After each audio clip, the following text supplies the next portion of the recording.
welcome to another episode of the Best Book Club. I'm your host, Selim, aka New Fatura, and this is the podcast where I discuss the best stories with the best minds in the community.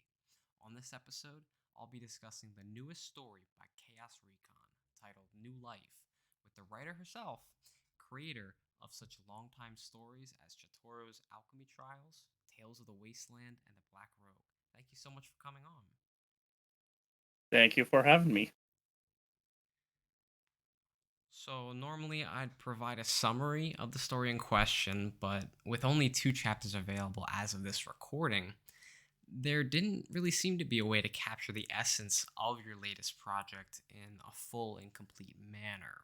This probably leads you to wonder why we're discussing it in the first place, and the full answer should be revealed through the discussion. However, a few pieces of that answer are being a sort of early access front row viewer of each chapter, along with bearing witness to the lightning pace with which you're writing, which set off that desire for analysis in me. A bigger piece is that I'm just such a huge fan of expansive universes in general, and looking at the amount of time and energy you put into yours, I really wanted to try and pick your brain on it. All right, let's see. Yeah, I'm hoping I can pull some amazing thoughts from your brain. So, going off of one of those pieces of the answer, how do you maintain your work ethic? You're constantly writing and making art. It's definitely been a struggle, especially for this last week with family emergencies, cold, and whatnot. So, unfortunately, sometimes it just takes a hit, but uh, time management is all I can really say, which I still need to get better at. I mean, despite whatever has come up in your life, it still seems like if you lose stride for a minute, you are very fast to jump back on and keep going. There are so many other people who take on just as many projects as you have, but become overwhelmed or disinterested and abandon them. And that's something I've done numerous times with a much lesser amount of projects. So it is a pretty impressive thing to bear witness to. Well, especially on the other side of things, like, yeah, I'm not in the same boat that I'm disinterested or I'm overwhelmed. It's just I just get too busy with other stuff, and usually it ends up being until as of late with New Life that usually it's when a contest is coming around and a fresh idea comes to mind that I get something worked on. Otherwise, there are so many projects that's left on the back burner that I still have yet to continue. But you are knocking through quite a number of them. So I think you can't be too hard on yourself in that regard. Yeah, that's definitely true. Now with there being four, if not more, active series at the moment, Yeah, that's or I say active. in the works. Uh, how are you? Hmm. How are you juggling all four of those at once? They all seem to be pretty involved stories. How are you able to balance all of those and not spread yourself too thin or feel like you're splitting your ideas between them rather than using the best ones for each? Well, part of it is just coming up with the plan. What does each series represent? What belongs with each of them? Because, example with Chatoro's Alchemy Trials, like, that's fleshed out. Like, I've already jotted down from beginning to end as to kind of where the series is going. Tales of the Wasteland, even though there are some stories that are kind of set in stone of just kind of what I want to do. It's mostly a bunch of side stories that Joshi is going through between events in Chaosreacon trials. And Okay. then the Black Rogue is more so kind of like the epilogue of her story, but the beginning of someone else's stories. Also, a way for me to add in some of the D&D characters I have made over the years. Hmm. Yeah, and that's a pretty common way to look at stories. It's definitely one of the best ways to look at them is that each ending of a story is the beginning of a new one. Um, so you'd say that you have a pretty firm grasp on the identity of each story. Yes, even though uh, some things will kind of feel like they mesh uh, with the other stories, like Joshi is in all three series, but in the Hmm. same vein, just the struggles can oftentimes just come back and start showing its form in the very beginning and just showing just what is the character still struggling with, even though they've changed greatly since their inception. Hmm. Yeah. Okay. And so I guess going along with Joshi and your other characters growing and facing all these struggles as they continue through your stories, in what ways do you feel that you've grown since you first gave life to your universe? Understood the world in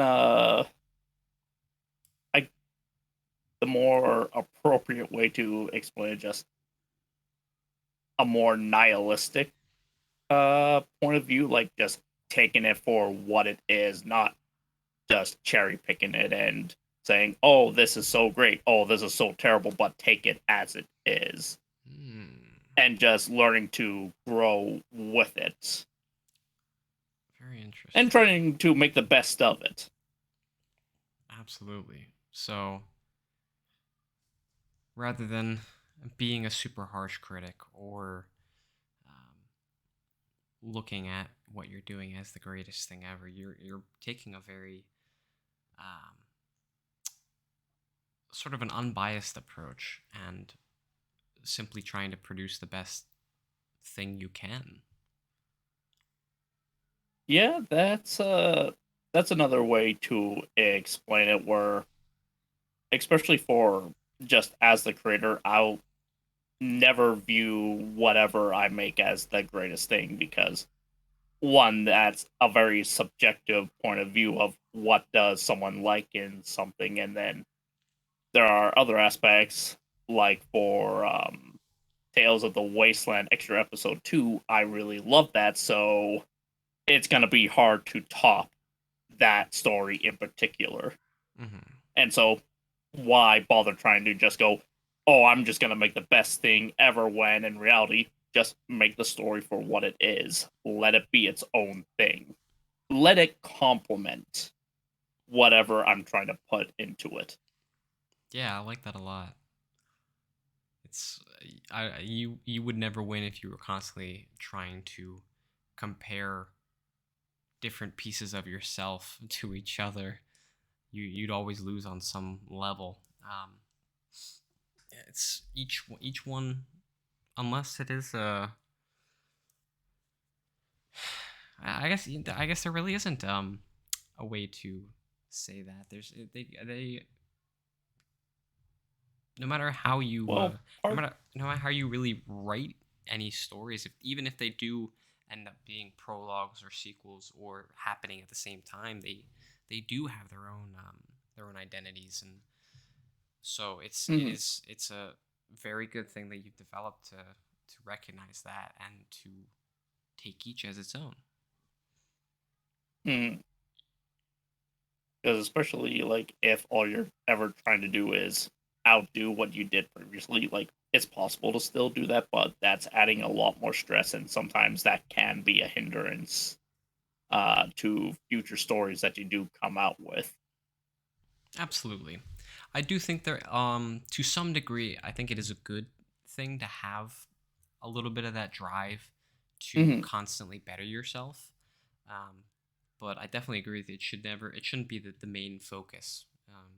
You, it, Exactly. yeah. Still try to make the best thing that you can make, but never go in with the expectation of, oh, I'm just gonna absolutely outdo what I did previously. Still do your best, Hmm. but let it be its own thing instead of Yes. comparing it to another. Yes. So, despite only having a couple chapters written of your newest story, what is something you're proud of so far with this newest addition to your catalog? Uh, just how human it feels, Mm. which may not be saying a lot because of the type of stories that I write, but just that relationship between Joshi and Chatoru and just a new life, a new reimagining of Joshi without the psionic powers that Mm. she grew up as a normal human just for the events of New Life to finally take place and make even more changes. Mm-hmm. Hmm.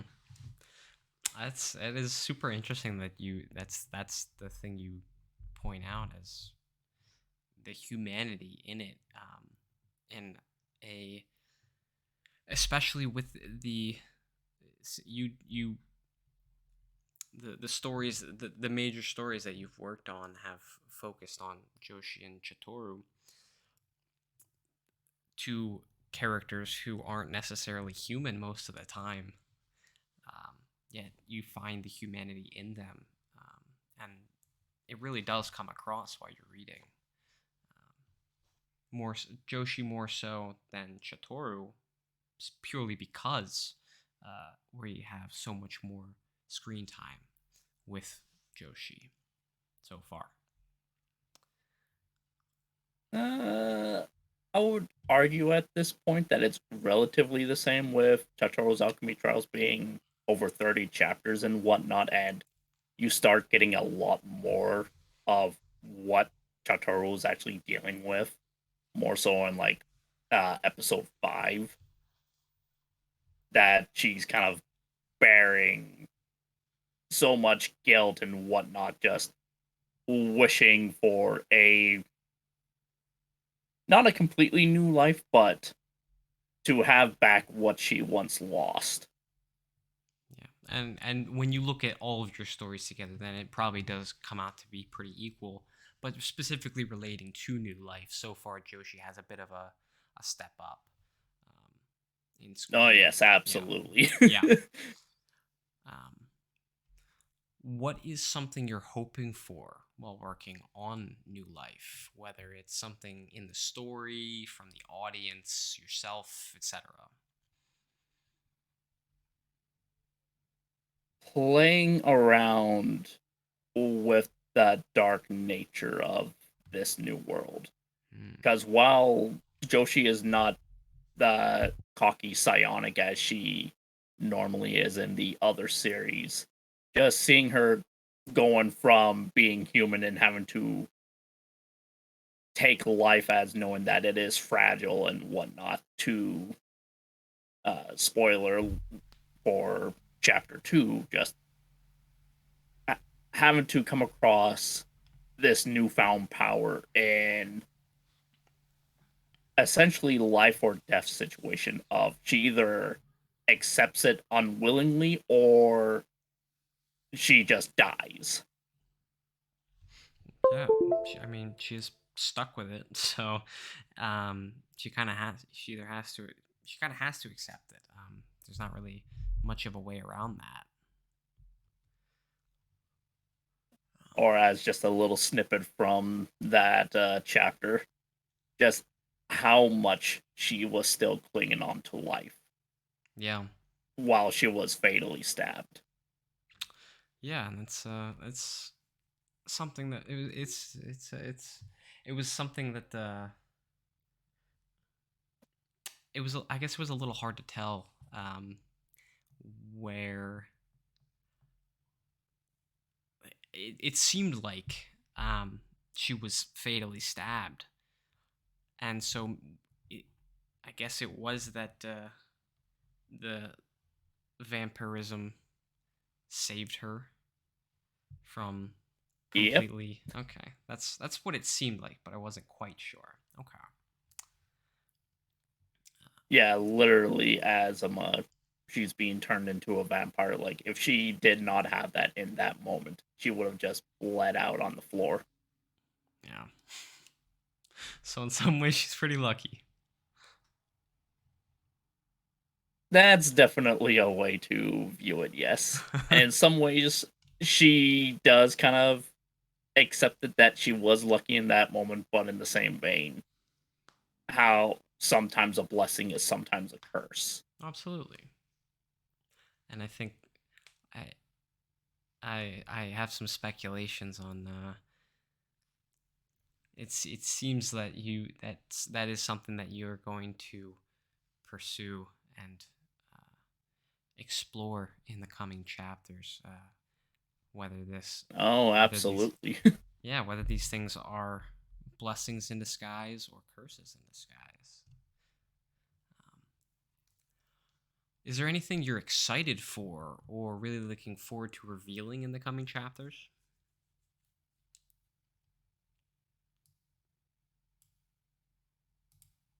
Mainly showing the fluctuation of how Joshi is handling her new Mm, life, mm, what that does with her relationships, what she does with her newfound powers, yeah, and secretly just the references that I'm putting inside the series, as there's been quite a few already. references to your other works. Funnily enough, no, to other works Oh, that okay. have inspired me and just the friendships that I've made along the way and the stories that they've made. Hmm. Wow, then that's a little nice little enticement for the keen-eyed viewer to keep an eye out for things like that. Now, granted, the major one that I'm talking about, it is heavily vague, but to uh, add a little spotlight to it, in chapter 2, Joshi does make reference to wedgie stories that she liked, Yep. and obviously not to break the flow of the story and whatnot, but there were two series that really inspired me in that moment, which was Val the Vampire, which was a nice series that was on the wedgie board, then eventually became Lucky Fetish after that form went down, and then Flame Over Darkness by Hans Gutherson and Shadow Melder. Mm-hmm. Well, I'm sure they'll be happy to hear that they've inspired you to ink Oh, down this. absolutely. When Shadow was proofreading the second chapter and helping with edits and whatnot, just going, I would like to think that Flame Over Darkness exists in this world. And I'm like, you're not far off. Yeah, now when now that It you was pointed it just not out, a full on direct reference. oh yeah, it's a little bit of a paying homage or an Hmm. indirect reference. And now that you pointed out, I definitely can see some parallels. Um, but at the same time, it does feel like it is its own entity. Hmm. You touched on this briefly a little bit ago. Is there anything that you're currently struggling or have struggled with, or feel isn't at the level you wanted to be at while writing New Life?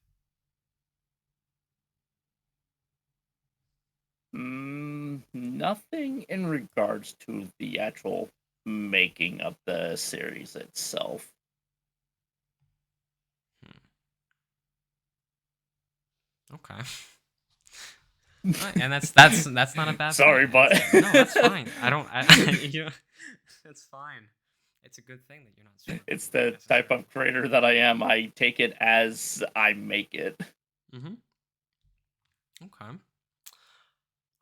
And so, talking a little bit more in depth about the actual story, the first chapter definitely feels more cheerful than the topics and tone you usually go for, though it does rapidly transform into something much darker in the following chapter.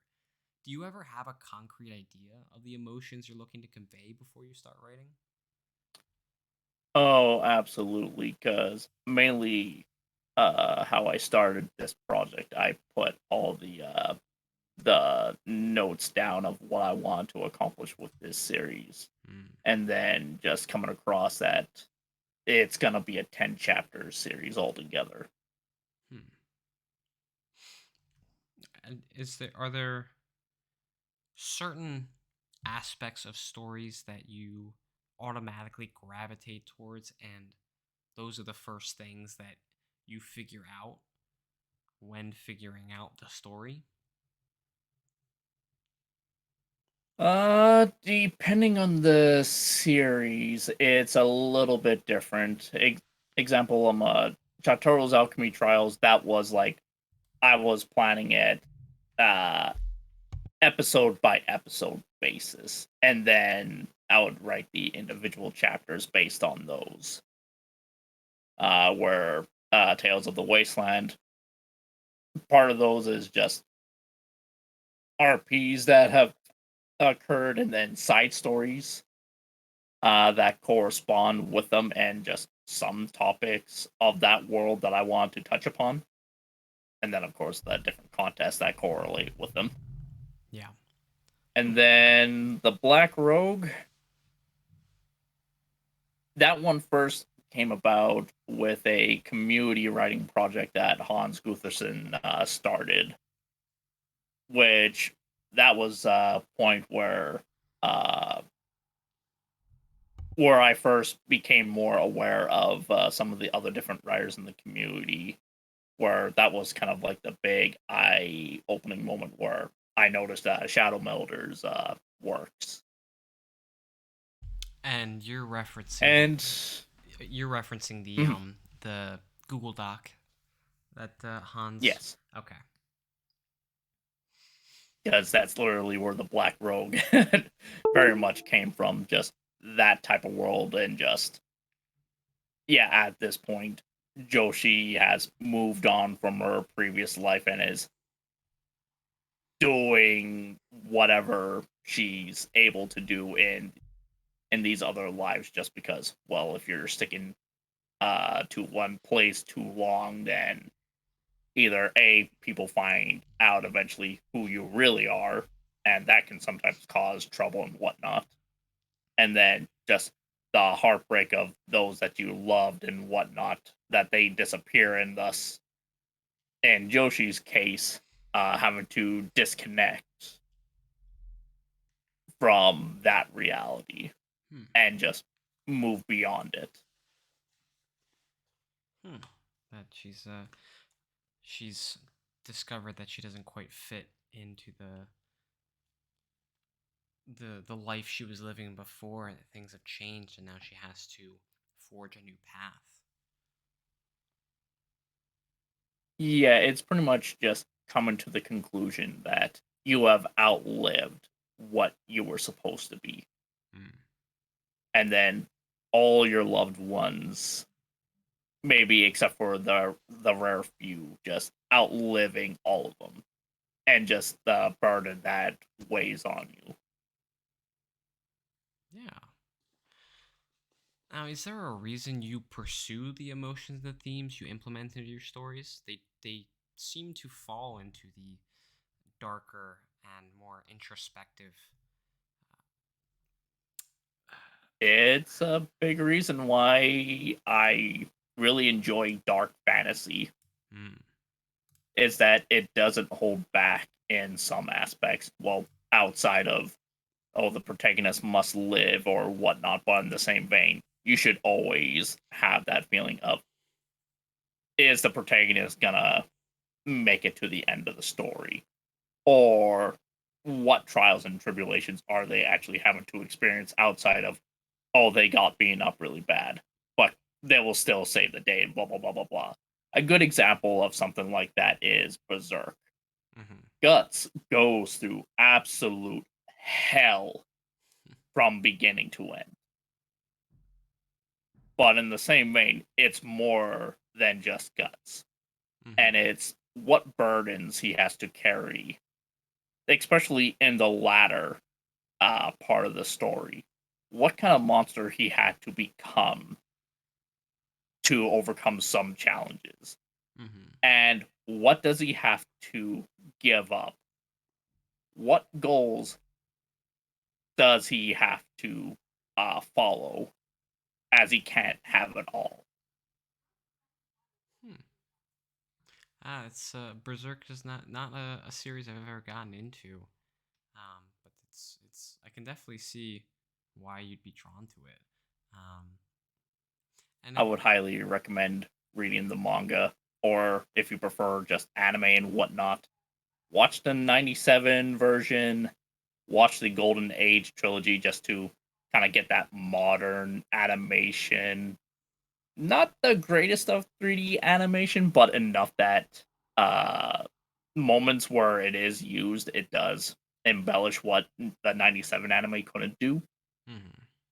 Do not watch the 2016 or 2017 Berserk or currently the Memorial Golden Age arc uh, show, because it just really spoils a lot of Golden Age right in the second episode. And it's like, until I see that they actually add something new to it, just watch the movies instead, because that's literally what the two episodes have been. Okay. Well, I mean, I'm sure they're trying to bring it to a new audience, a younger audience that might not have had any experience with Berserk before. Um, I'm definitely hoping so, but yeah, just seeing that they haven't really added much to the first episode, and then just the big fat spoilers in the second one, yeah. like a good 5 minutes just to add to the runtime, and it's just purely just snapshots of what happens in the arc, and it's like, no, no, we're still on the first movie. Uh, They're still not outside of the first movie yet, and yet they spoil so much. that is something that is can be hard to come to terms with when we look at our favorite uh, media from when we were growing up. How it's changed and rearranged in more modern times if it's reimagined or what have you. Um, it definitely can feel like it's all butchered. But I wonder how much of that mindset really translates to someone who's just getting into Berserk for the first time with these more modern shows. Well, with that series in particular, I definitely highly recommend that if you're not for manga reading, then just go through the order that I laid out. Just 97, because you're at least getting a good portion of the manga with some aspects taken out just because of what can even be shown on TV that in the late 90s. Yeah. And then if you're wanting just with modern animation that was able to do it justice, just stick with the Golden Age trilogy movies,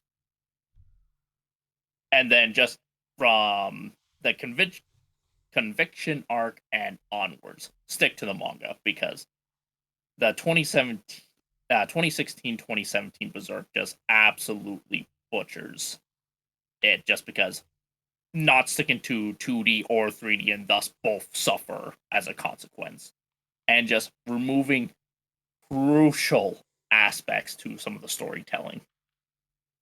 Hmm.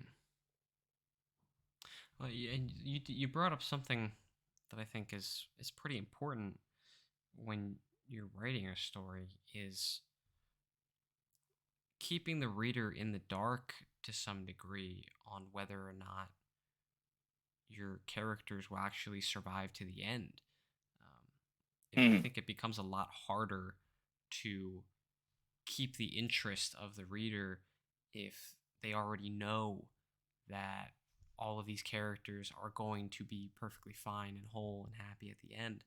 Um, Mhm. it it retains the attention and um, deepens the connection that consumers have. I believe if the stakes are high and Mhm. you can't really anticipate either what's going to happen next or which characters will make it to the end. Yeah, exactly. With Final Fantasy VII Remake being a good example of it because spoiler, it's not fully following the original game, and the conclusion is yet to be written, as Square Enix have already laid out. So it's a fresh, new experience. Yeah. I can't say that I necessarily agree with how they are going about doing it with four or however many new games built for one game, but that's how they want to do it. It's their story. They can do whatever they want with it. And especially when you have something else to compare to, that is a very fair statement to have because while it is something new, doesn't necessarily work better than the original. Yeah, and I wouldn't even say that it has to work better than the original, just that it should at least stand on its own on the same level as the original. Mm, yeah, exactly. Where then something like that, Full Metal Alchemist is a good example of that as well. That it got to the point where the anime was past where the manga was at that point, and so they had to write their own. Which Hmm. then Brotherhood then has its own thing because now it's fully following the manga. Yep. Which, granted, both ways, like even though you can tell the stumbling blocks of the original, it still has its nice conclusion to it, Hmm. and that it looked like they were ready to put more into it. But you can definitely tell which one was the more definitive story to follow. But yet, both of them are still good on their own to Yeah. choose either one. Yeah. The Bleach anime follows the same sort of thing. It- and that's sort of the problem I see when uh, the people who want to make the anime want to start making it before the manga has finished, because it does inevitably catch up very fast. Um, Well, it also depends as well because how many manga creators take hiatuses off their work. yes, that's also true. Okay. Because, like in this context, Kentaro Miura, the creator of Berserk, he started that story back in the 80s. And it's still going to till this day, even with his passing. But a lot of it is just down to how many hiatuses the guy took. Yeah, and I think it's necessary to take a hiatus every now and again with Mm, a story that spans such a long amount of time. And I'm curious, hmm as just a sort of side question, um, how you feel about uh, stories being continued after the original creator's passing, especially if they were super involved in the process. It all depends on a case by case basis. Mm, Mainly, it comes down to is the person who's spearheading it, were they someone that the writer or the creator trusts to continue with it? because luckily Berserk had Miura had a friend that he was telling the story to while they were working on it, and luckily he is spearheading it. But there was a lot of doubt. Like the pressure was so high to finish it. Like even though it's going to continue without Miura, how many people are still going to slam it because it's not the man himself finishing it, Yeah, and it will even though it's at the 80% mark by his death. and it will still have going forward. It will have the feel of somebody else doing it because no matter how much he told his friend about the story, you can't really transfer the entirety of his understanding of it to anybody else, and so it will have a different feel. And Absolutely. so, for better or for worse, there will still be people who will denounce it regardless. But Oh, and Miura's friend already flat out said that he is going based off of what Miura told him, that he's not gonna flesh it out, which in this case, I would be like, try to flesh it out to what you think Miura would want it to be, but in the same vein, like I understand his reasoning that it's so close to the end. No reason to add something else that wasn't told to him.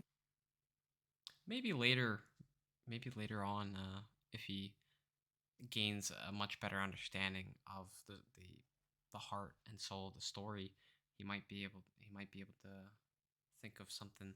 He might come across an idea that strikes him, and he wants to Maybe, create it. but yeah, Yeah, his friend was working with him back since the 90s. yeah. Like 97, like he was already told like the full scope of the story. Okay. So him and Miura have been very tight Yeah. for these last several decades. Okay. So, bringing it back to New Life, you mentioned Mhm. at the end of chapter one on Lucky Fetish that New Life is disconnected from your other stories. Do you mean disconnected as in it's a standalone story that's part of the timeline of the rest, or that it takes place in an alternate timeline? Alternative timeline. Okay. Like the only things that are the same are just some of the characters.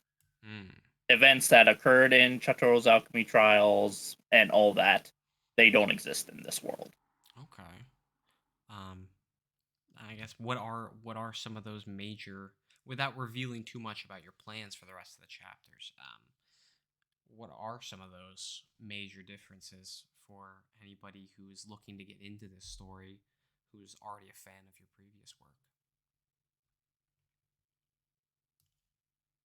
Just repeat that question one more time, just so I have a better way to answer that. Yeah. So without revealing too much about your plans for the rest of the chapters, how would you say that this story differs or will differ from your other stories, um, especially for someone who is looking to start reading this one and was already a fan of your previous works?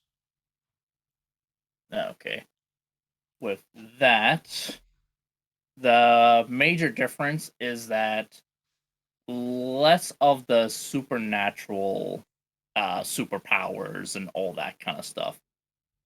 It still is a non-human story because, well, vampires, but it's very limited to compared to uh everything that was going on with the devils, demons, and whatnot in Chataro's alchemy trials. Mm, okay. And is there a reason behind why you chose to go in a direction like that instead of continuing with the more fantastical aspects that are prevalent in your other stories? The biggest inspiration behind it was Vampire the Masquerade. Part of it being was there was an offer to play that as one of the tabletop RPGs that me and my friends would be playing, and it was a game that I was very excited for, even though I didn't delve too much initially into that world. But unfortunately, I missed that opportunity Hmm. to actually play in said game. But the idea for who I would play as, I'm sure that. thus the idea kept going and going. That Mhm. even though I know I'm not in the game, and just coming to accepting that the idea just kept growing of what Joshi's backstory would have been. Hmm. And that opportunity might arise again. Um, do Maybe. we discussed this to some length a little bit earlier? Do the rest of your stories fall into the same timeline? Not the same timeline as New Life, but in whatever timeline exists, that New Life is separated from our your other stories in that same one, or are they in the same timeline? As in like Chatoru's Alchemy Trials, Tales of the Wasteland and the Black Rogue, or future stories. Yeah, the ones you've already put out. Yes, the other ones are all part of the same timeline. Joshi is the focal point of that timeline. Okay, she's a sort of through line. She is the one there from the beginning and there until the end. Okay, I think I did kind of ask this, but um, is there a reason why you're writing this story disconnected from the rest of your work? Biggest reason, two different separate worlds. Hmm. Because the previous world just would not work well with this one in particular. Okay. Because different rule sets and all that kind of stuff. Hmm. And just as a small sneak peek for chapter 3 for when that comes out, Joshi is going through, and even at the end of chapter 2, she's going through what her knowledge of vampires even are, and just trying to even figure out how this new life is. What are the rules? What does and doesn't exist? What was completely made up bullshit? What rules she thought were real turn out not to be, and such. Hmm. Yeah, and I like that uh, you bring into New Life the sort of the cliche classic rules of real world vampires that have been passed down in folklore and myths and things like that. And it definitely gives it that feel that it is a lot more grounded in the real world. Mhm. And it's definitely going to be an aspect that gives it very much an emotional pull of what are the new rules that she has to abide by. Now she has become what she is now. Yeah, and I guess And it starts as early as chapter 2, and that will be a lot of, as the series goes on, is what are the official rules? right. What what are her fears? What powers does she have? Yeah, I think that'll be one of the. So I think that'll be something to really drive people to continue reading is seeing um, what you decide to do with vampires and how like see just to see your take on real world vampires. So Or at least a fresh introduction to those unfamiliar yeah, with the type of setting that I'm using. yeah. You've already thrown some of the classic tropes on their heads by getting rid of like, automatically disabling like running water isn't something that will affect people.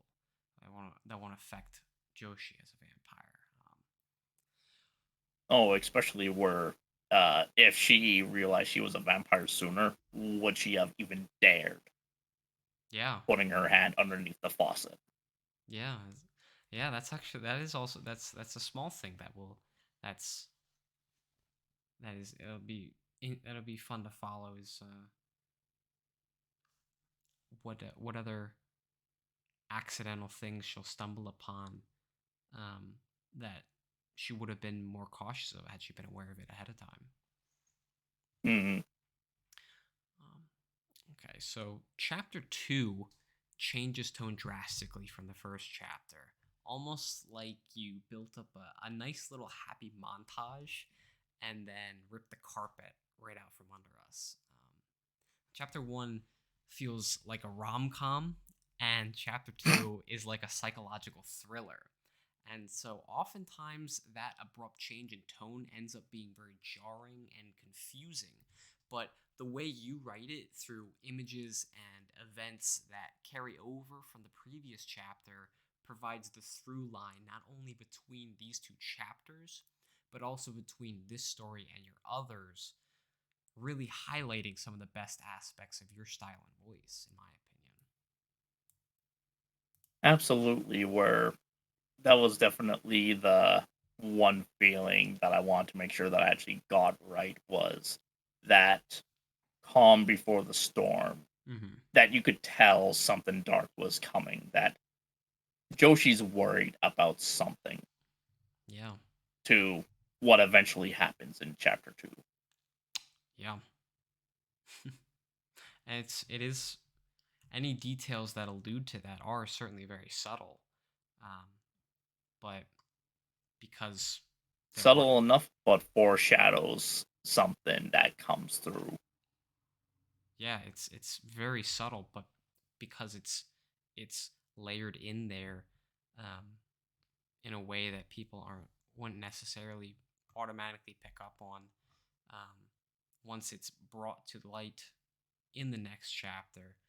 Then it's like, oh yeah, Oh, and this the layers haven't it's even been fully uncovered yet. I'm sure it's only the second chapter of 10, so you have plenty of room to maneuver. But um,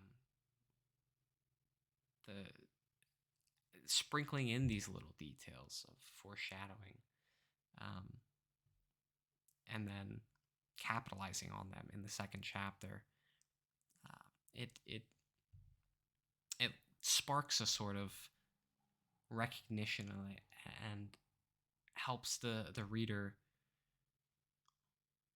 follow the course of events uh, in a much more um, involved and I see. I'm trying. The word that I'm trying to think of is escaping me. A much more involved and invested manner than I think otherwise would have been. Yeah, that they would like to take a closer look and have another read through just to make sure that they caught everything Yeah, instead of what the forward facing story is. exactly. Once you've finished writing a story or a chapter, do you ever have details come to mind that you feel would have heightened the story?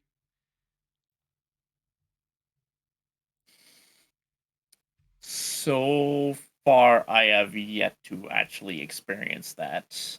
Hmm. The only exception is Tales of the Wasteland Chapter 2, mainly because of just where episode 1 even came from. Like, Mm-hmm. it was based off an RP that occurred. And Yeah. so stuff already changed, and it was a lot of the inception of what Joshi was, and obviously, uh, with it being years later, I'm definitely gonna be going back and changing some details in the second chapter, just because for how the world is built, some of it no longer fits properly, and so fix it up before continuing uh, with whatever main stories I decide to go with in Tales of the Wasteland. Hmm. Okay. Because obviously the first episode is drastically different compared to the extra stories in that series. Mm. With any of those details that you think up after the fact, um, do you keep some of them in mind and to potentially use in later chapters or episodes or other stories? At this point, haven't really ran into that because usually I write most of what I intend, and Mm. usually some details change here and there. Hmm. But outside of that, usually I already had a decent idea of what story I'm writing. Okay. All right. Well, after having read through the two chapters publicly available, the thing that stands out the most to me in New Life so far, and by extension, any of your stories, is indirect characterization, which is the thing I value most in literature. You provide the detail necessary to set the scene and to help readers who aren't already familiar with envision your characters. But the characteristics, traits, personalities, beliefs, all the things that truly matter and actually define them are never explicitly stated and are left up to the reader to extract from the material. It's something I always appreciate about your work. Thank you very much. I guess it comes from the aspect of me of not from the Turner phrase of show don't tell. Don't just explicitly say every little thing, just let it be enough that the reader can then take on what the idea could be instead of just flat out saying what is, what isn't. Mm-hmm. Yeah, that's boring. Outside of the few times when you need to do that. Yeah, but even then, there are ways to make it a lot more subtle, um, Hmm. and give the illusion that the reader is discovering and figuring these things out for themselves. And you definitely do that. Thank you very much. Has your writing style and process changed at all with this story compared to your others? Outside of putting down all the notes before figuring out what is actually going to be a chapter and whatnot is probably the major difference. Outside of that, it's relatively just been the same. Just jot the notes that I had for the story, and then just go from there. Where usually I just have whatever it is that I'm working on. Example, Tales of the Wasteland.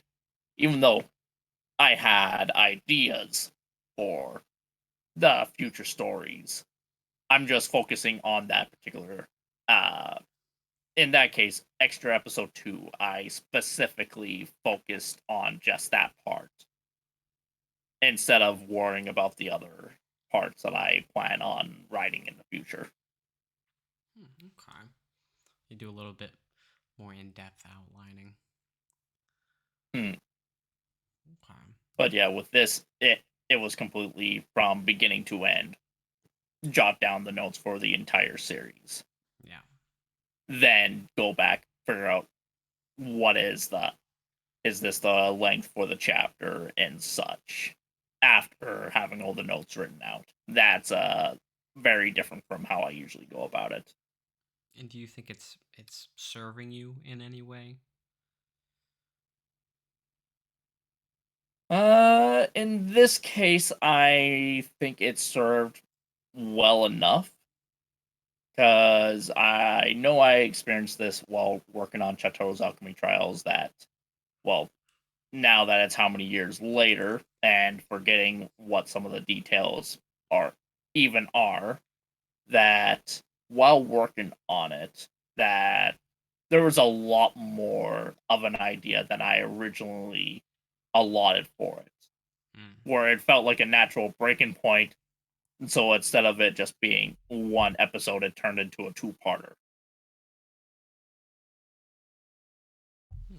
So in that aspect, I think it worked a lot more better that I'm not just going, this feels like a natural conclusion, but there's still so much more. Yeah. Hmm. Which, granted, my writing style has greatly differed since even back then, getting help from other writers to eventually developing my own writing style to eventually running into that problem. Yeah, I mean it can not outlining every little detail can give you room to expand if in the process you feel like the story Mhm. needs it, or it feels like it would be a better story because you expanded it beyond your original vision. Um, but Mhm. it can all be a very helpful tool to have the a lot of the specifics already laid out, so you're not constantly keeping those in mind, and you can focus on the little in between details. Yeah, or especially in this case, just having a lot more planned for the chapter and then realizing that if I were to keep going and make it a single chapter, that it might be too big of one chapter. Hmm. Okay. Which, granted, it's an additional chapter, but in the same vein, like it kind of feels a little bit off not to give out the entire thing that you originally planned. Yeah, definitely. And it just comes with understanding the identity of the story itself and gaining a feel for it, so you know Mm, what's right for it, what's wrong, what could work, and what you can experiment with.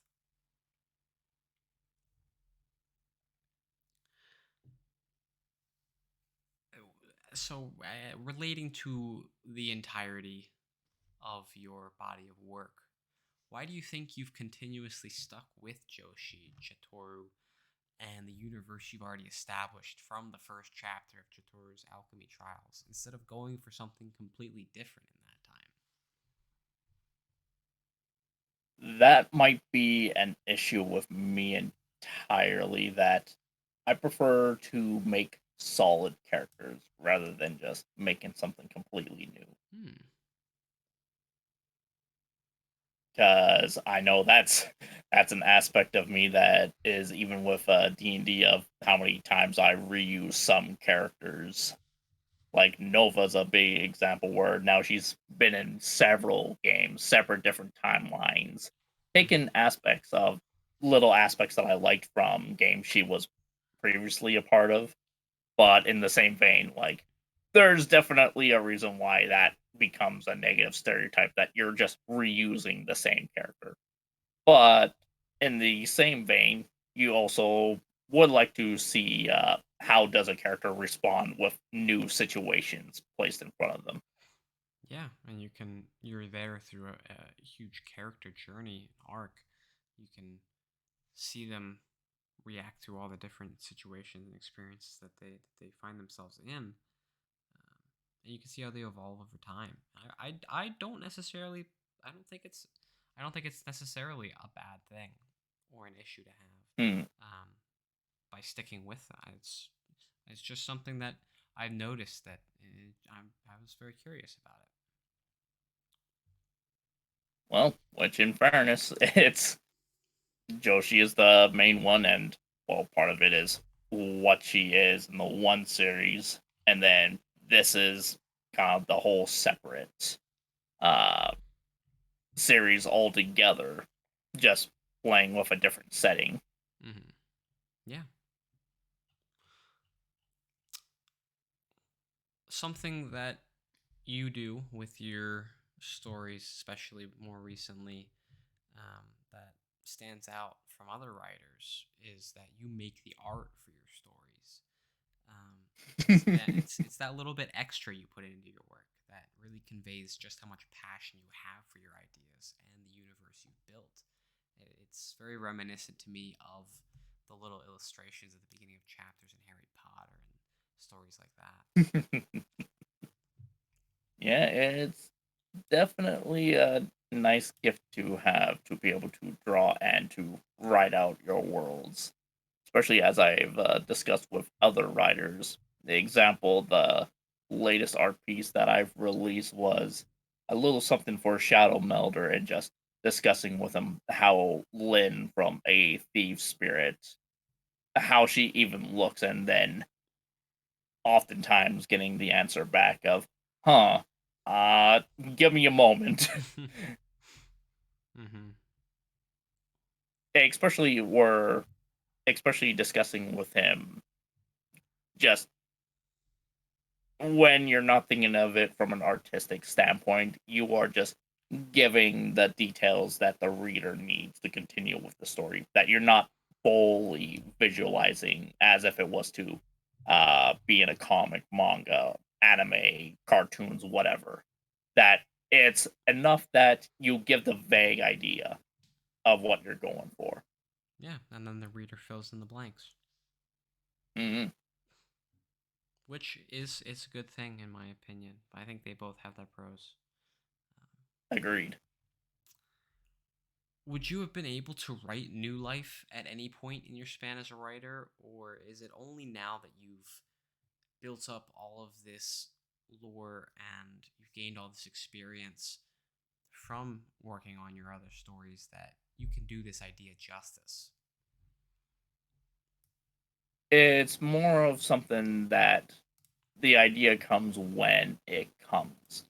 Mm-hmm. Because if I kind of did the same thing previously, then it might have been different, just because of, uh, as I mentioned previously, that Vampire the Masquerade was a very big inspiration behind it. And so with that being the case, it now has 5 editions. So if I started sooner, then I would have been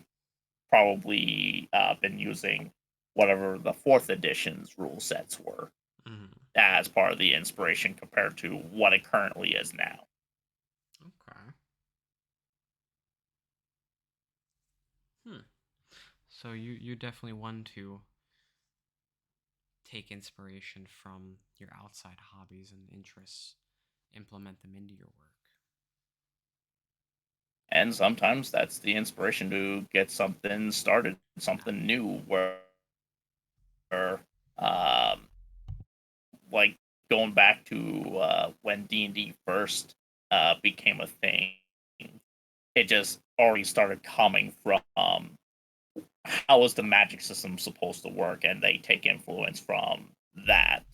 I'm blanking on what series it was, but they literally just uh, took the magic system off. Once you cast it, you forgot how to do it Mm-hmm. until you prepped it again. Yeah. Where now it's stuff is still the same, but it's different enough that it's very disconnected if you went back to original D&D.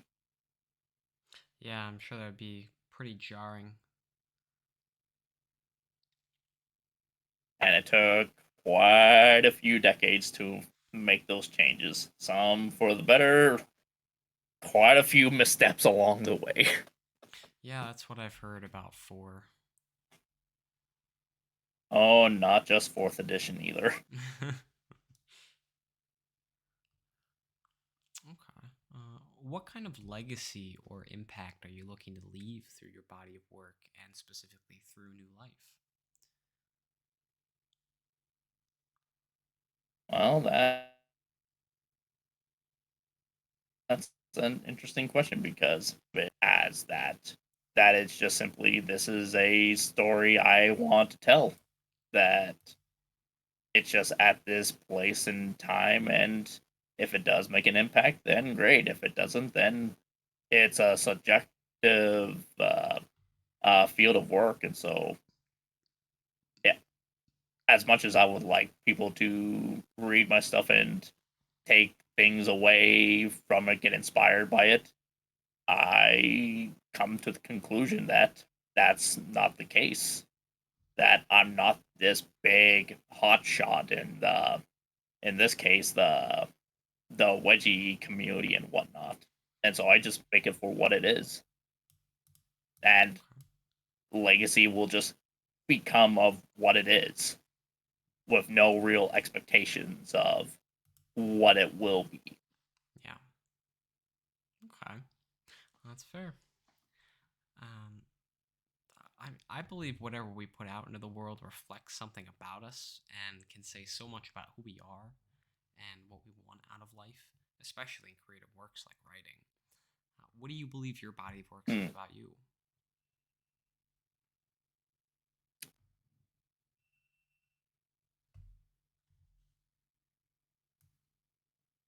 Shows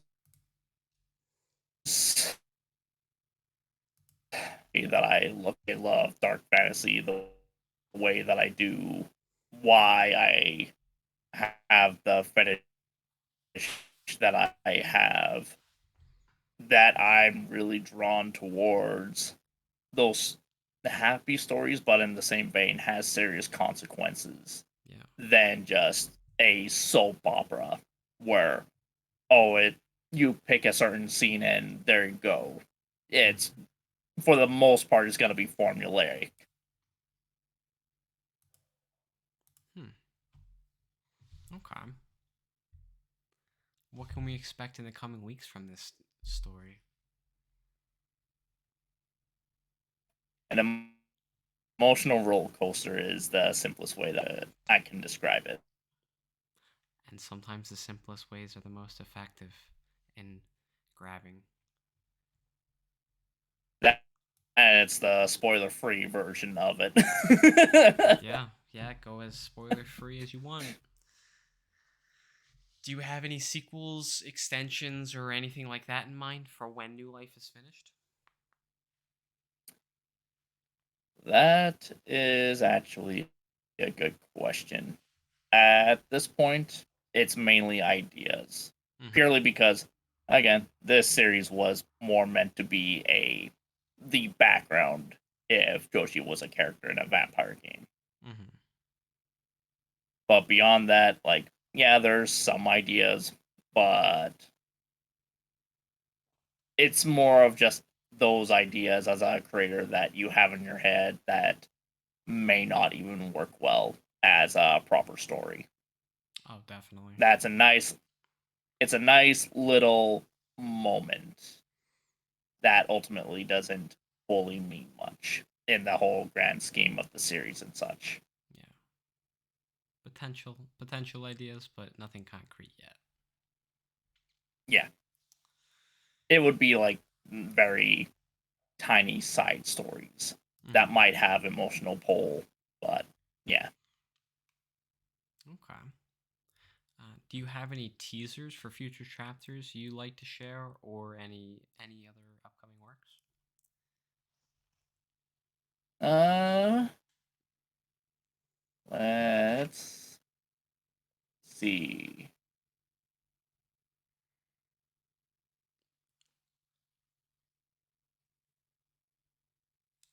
Trying to think of what a good moment would be from chapter 3 in particular.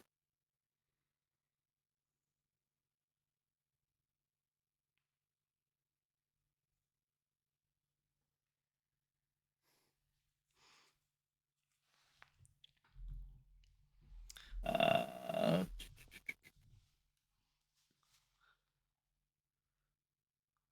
You don't have to find one.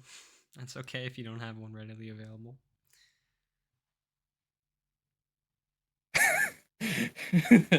All right, this will be it.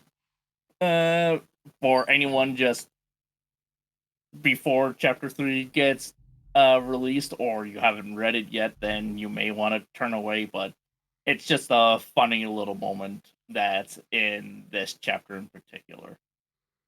Joshi is essentially she's viewing that she did something by mistake and just trying to make sure that everything's all right. And she's trying to look for a pulse.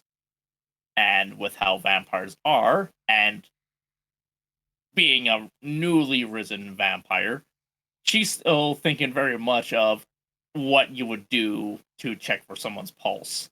Not finding it initially, she goes to check her pulse by her neck, just still in that state of shock. Just she's running off of instinct and the reality of the situation before coming to the conclusion of, wait a minute, I'm dead.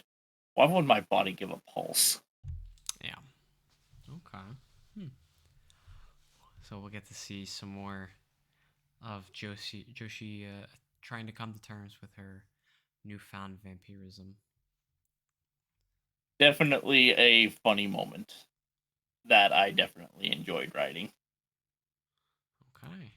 Is there anything we haven't touched on that you'd like to discuss? Um, Actually, there is one more aspect. I will keep it as a mystery for when it will come, but there will be a more direct Flame Over Darkness reference later on in the series. Fans of Flame Over Darkness, keep your eyes out for it then.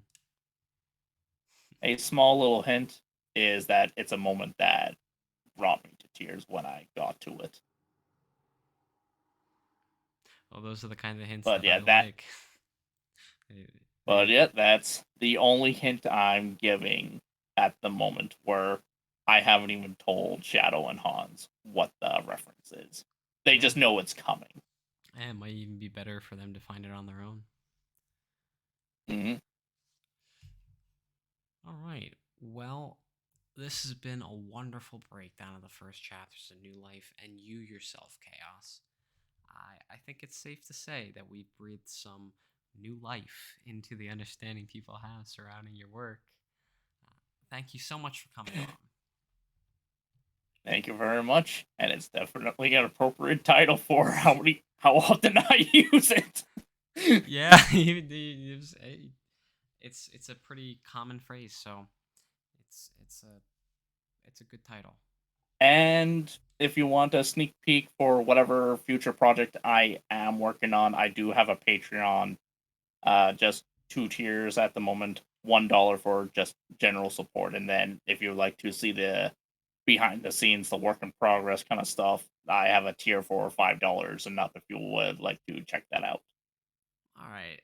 If there are any topics, stories, ideas, etc., you'd like to hear me discuss, or if you'd like to come on for an episode, leave a comment or send me a message on DeviantArtist Asylum and Lucky Fetish's New Fedora. Thank you for listening, and I'll see you in the next episode.